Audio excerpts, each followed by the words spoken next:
చైనాలో human మెటానిమో virus HMPV కలకలం సృష్టిస్తోన్న వేళ భారత్లో ఆ వైరస్ను గుర్తించారు. కర్ణాటకలో 2, గుజరాత్లో 1 కేసు వెలుగు చూసినట్లు ఐసీఎంఆర్ వెల్లడించింది. బెంగళూరులో 3 8 నెలల వయసున్న 2 చిన్నారులు, అహ్మదాబాద్లో ఓ చిన్నారికి ఈ వైరస్ సోకినట్లు నిర్ధారించారు.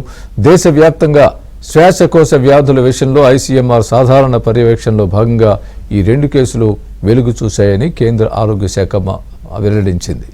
భారత్తో సహా ప్రపంచవ్యాప్తంగా పలు దేశాల్లో ఈ వైరస్ వ్యాప్తిలో ఉందని, దీనికి సంబంధించిన కేసులు నమోదయ్యాయని కూడా తెలిపింది.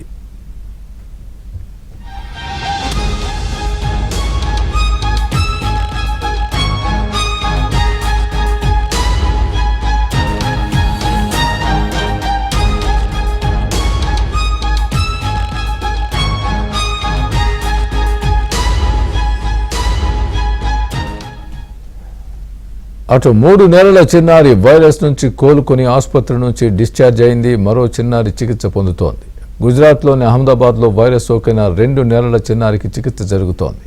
అయితే వైరస్ వెలుగు చూసిన దేశాల్లో వీరి కుటుంబాలు ఎలాంటి ప్రయాణాలు చేయలేదని కేంద్ర ఆరోగ్య శాఖ తెలిపింది.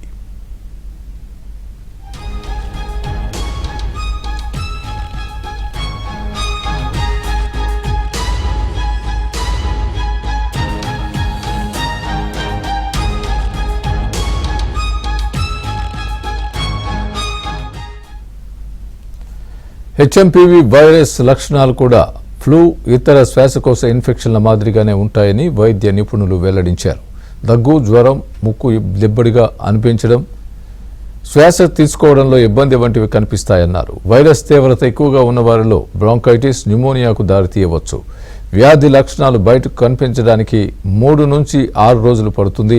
అమెరికాకు చెందిన centre for disease control and prevention ప్రకారం చిన్నారులు, వృద్ధులు, బలహీనమైన రోగ నిరోధక శక్తి కలిగిన వ్యక్తులు దీని బారిన పడే అవకాశాలు ఎక్కువగా ఉన్నాయి.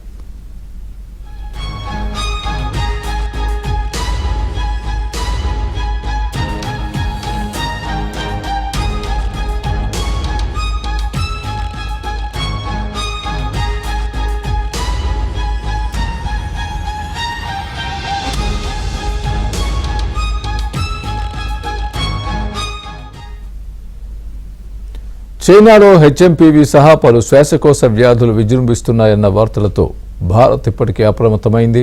ఇటీవలే directorate general of health services అధ్యక్షతన జాయింట్ మానిటరింగ్ గ్రూప్ సమావేశం నిర్వహించింది. శీతాకాలంలో చోటు చేసుకున్న మార్పుల కారణంగానే చైనాలో ఇన్ఫ్లుయెంజా, ఆర్ఎస్వి, హెచ్ఎంపీవీ తరహా వైరస్లు వ్యాప్తి చెందుతున్నాయని సమావేశం తేల్చింది. భారత్లో అంత ఆందోళన చెందాల్సిన అవసరం లేదని కూడా పేర్కొంది. ముందస్తు చర్యల్లో భాగంగా ఇప్పటికే వివిధ చోట్ల ఆర్ఎస్ఏ, హెచ్ఎంపీవీ తదితర పరీక్షలు చేస్తున్నట్లు ఆరోగ్య శాఖ వెల్లడించింది. ఒకవేళ శ్వాసకోశ వ్యాధులు అనుకోకుండా పెరిగినా ఎదుర్కొనేందుకు సంసిద్ధంగా ఉన్నట్లు తెలిపింది.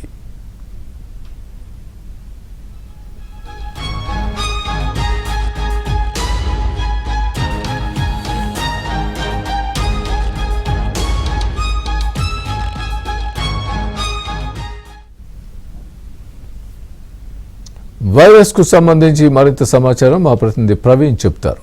ప్రవీణ్,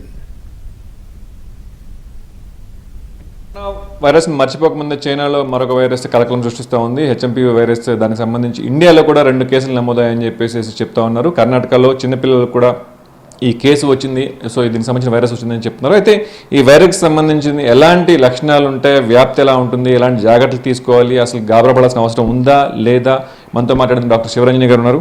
మ్యామ్ చెప్పండి. సో హెచ్ఎంపీవీ వైరస్ చాలా భయంకరంగా ఉంటుందని చెప్పేసి చెప్తా ఉన్నారు. కొంతమంది ఏమీ అవసరం లేదు అని చెప్పేసి అంటున్నారు. కానీ కరోనా వల్ల కొంత ఇబ్బంది గురైన పరిస్థితి ఉంది కాబట్టి జాగ్రత్తలు తీసుకోవాల్సిన అవసరం ఉందని చాలామంది చెప్తా ఉన్నారు. సో చైనాలో ఇప్పటికే ఉంది, జపాన్లో ఉంది, మలేషియాలో కేసులు నమోదవుతూ ఉన్నాయి.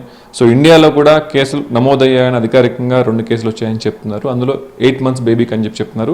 సో పిల్లల్లోనే ఎక్కువ కేసులు నమోదవుతాయి, వాళ్ళే జాగ్రత్తగా ఉండాలని చెప్తున్నారు. సో ఎలా చూడాలి?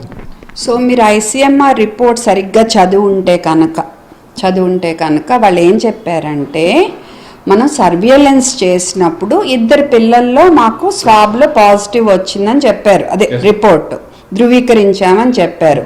కానీ వాళ్ళు క్లియర్గా ఏం రాశారు, ఇదేం కొత్త వైరస్ కాదు, మనకి ఎండమిక్ అంటే ఏంటి, రొటీన్గా మనకి ఎప్పుడు ఉండేదే.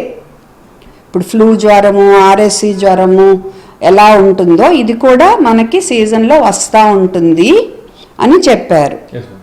ఓకే, సో మేము చెప్పేది అదే. ప్రతి సంవత్సరము జూలై ఆగస్ట్ నుంచి మొదలుకొని జనవరి వరకు వైరల్ జ్వరాలు పెరుగుతాయి. ఏది, దగ్గు జలుబు ద్వారా స్ప్రెడ్ అయ్యే జ్వరాలు పెరుగుతాయి. అందులో కామన్గా ఏముంటాయి, ఫ్లూ జ్వరం ఒకటి ఇన్ఫ్లుయెన్జా వైరస్ వల్ల, ఆర్ఎస్వి వైరస్ వల్ల, ఎడినో వైరస్ వల్ల. ఈ హెచ్ఎంపివి వైరస్ అనేది కూడా మేము రెగ్యులర్గా ప్రతి ఇయర్ చూసేదే.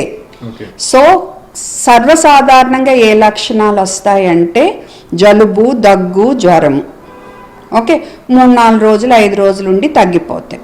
సో జ్వరం అంటే జ్వరం మందు ఆ రకంగానే మనం గైడెన్స్ ఇస్తాం పేరెంట్స్కి. ఎప్పుడన్నా జ్వరం ఎక్కువైనా, తీవ్రమైన 5 రోజుల పైన ఉన్నా, బిడ్డ ఆయాసంగా ఉన్నా, ముఖ్యంగా పాలు అవి ఏమీ తాగకుండా బాగా డల్ అయిపోయినా, ఏం తినకుండా కంపల్సరీ మళ్ళీ చూపించాలి. ఎందుకంటే దాని అర్థం ఈ వైరస్ వల్ల ఏమన్నా న్యూమోనియా వచ్చిందా, ఏమన్నా ఆక్సిజన్ అవసరం పడుతుందా, ఇంకా బాగా సివియర్ అయితే వెంటిలేషన్ ఏమన్నా అవసరం పడుతుందా అనేది కూడా మనం చూసుకోవాలి. అంటే ఇది తీవ్రమా తక్కువ అంటే ఎక్కువ సార్లు మనకి పిల్లల్లో ఇది సింపుల్గానే వెళ్ళిపోతుంది, కొంతమందిలో సీరియస్ అవ్వచ్చు. బట్ ఇదేమి స్పెషల్గా వేరే వైరస్ నుంచి స్పెషల్గా ఏం కాదు ప్రస్తుతం. ఓకే, సో అది మనం దృష్టిలో పెట్టుకోవాలి. అంతేకాని ఇది ఒక మిస్టరీ వైరస్, ఇది ఒక కొత్త వైరస్ అనేది ఏం లేదు. కాకపోతే చైనాలో ఏమన్నా మ్యూటేషన్ వల్ల అది ఇంకా తీవ్రంగా చేస్తుందా అనేది నాకు తెలియదు. మనకి దాని గురించి ఎవరికి ఇప్పుడు ప్రస్తుతానికి ఇన్ఫర్మేషన్ లేదు. అది డిఫరెంట్ ఆర్గాన్స్ మీద కూడా మనకు ప్రభావం చూపింది. చాలా మంది భయంతో చనిపోయిన వాళ్ళు ఉన్నారు, ఆ లంగ్స్ అంటే మిగతా ఆర్గాన్స్ కూడా ఖరాబ్ అయి చనిపోయిన వాళ్ళు ఉన్నారు. సో ఇది చైనాలో మ్యుటేషన్ జరిగిందా, ఏం జరిగింది ఇంకా మనకు తెలియదు, ఐసీఎంఆర్ కూడా మనకు తెలియదు. కానీ నిజంగా మ్యుటేషన్ జరిగి ఉంటే ఫస్ట్ ఎఫెక్ట్ అయ్యే ఆర్గాన్ ఏంటి, సో ఎలా అవుతుంది ఇది? ఎందుకంటే చిన్నపిల్లలు, క్యాన్సర్ పేషెంట్స్, పెద్దవాళ్ళలో ఉంది అంటే వీళ్ళు మాత్రమే ఎక్కువ ఇబ్బంది పడతారని చెప్తున్నారు. సో నిజంగా ఈ వైరస్ అటాక్ అయితే ఫస్ట్ ఈ వైరస్ పేరులోనే ఉంది న్యూమో అంటే ఏంటి, లంగ్కి సంబంధించింది. సో తీవ్రం అయితే మెయిన్ కొట్టేది లంగ్స్నే, అక్కడి నుంచే మిగతా అంత దుష్ప్రభావాలు స్ప్రెడ్ అవ్వచ్చు. సో మనం మెయిన్గా ఇది మనం ఊపిరితిత్తులకు సంబంధించిందే మెయిన్ సమస్య అవుతుంది. సో అంతకు మించి మిగతా అంటే ఏంటంటే ఇప్పుడు ఊపిరితిత్తులు సరిగా పనిచేయకపోతే నెమ్మదిగా మిగతా అవయవాలు కూడా ఎఫెక్ట్ అవ్వచ్చు, అది వేరే విషయం. బట్ డైరెక్ట్గా ఇది మెయిన్ కొట్టేది ఊపిరితిత్తుల్ని.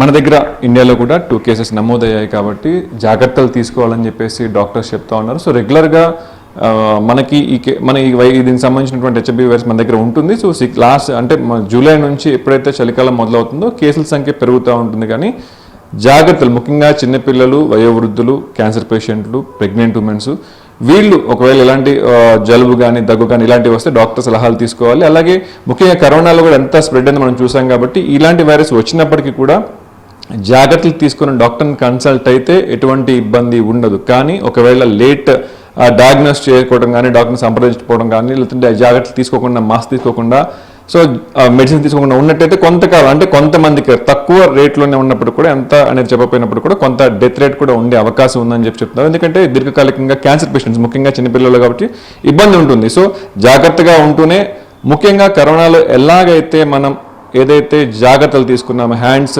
శానిటైజ్ చేసుకోవటం, శుభ్రంగా కడుక్కోవటం, అలాగే మాస్క్ పెట్టడం, గుంపుల్లో తిరగపోవటం, ఇవన్నీ కూడా ఏదైతే పాటించామో ఈసారి కూడా అవి పాటిస్తే అంత ర్యాపిడ్గా పెరిగే అవకాశం ఉండదని చెప్పేసి ఎక్స్పర్ట్స్, డాక్టర్స్ కూడా చెప్తా ఉన్నారు.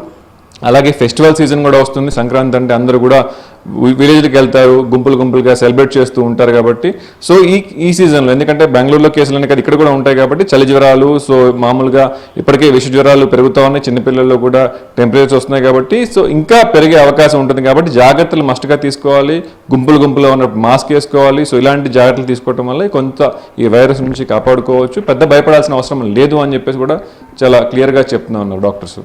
నరేంద్రతో ప్రవీణ్.